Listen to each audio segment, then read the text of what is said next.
బళ్ళారి, హోస్పేట్ మధ్య 3 మరియు 4 railway lines.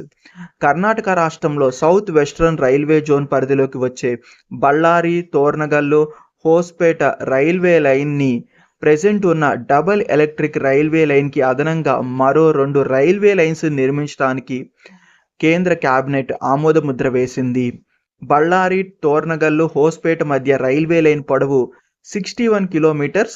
ఈ 61 కిలోమీటర్స్ రైల్వే లైన్ని డబల్ లైన్ నుండి క్వాడ్రబుల్ లైన్గా మార్చడానికి 2,372 కోట్లు ఖర్చవుతాయని అంచనా వేశారు. దానికే యూనియన్ క్యాబినెట్ ఆమోదముద్ర వేసింది. ఈ క్వాడ్రబుల్ లైన్గా మార్చడం వల్ల ఈ సెక్షన్లో పాసింజర్స్ మరియు ఫ్రైట్ ట్రైన్స్ కెపాసిటీ బాగా పెరుగుతుంది. ఈ ప్రాంతము మైనింగ్ మరియు స్టీల్ ప్రొడక్షన్కి చాలా కీలకమైనది.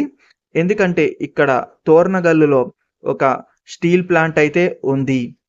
ఈ క్వాడ్రబుల్ లైన్గా మార్చడం వల్ల బళ్ళారి, విజయనగర ప్రాంతంలో సర్వీసెస్ మెరుగవుతాయి మరియు హంపి, తుంగభద్ర డ్యామ్కి మంచి కనెక్టివిటీ అయితే పెరుగుతుంది. ఈ అప్గ్రేడేషన్ వల్ల కార్బన్ ఎమిషన్ కూడా గణనీయంగా తగ్గిపోతుంది.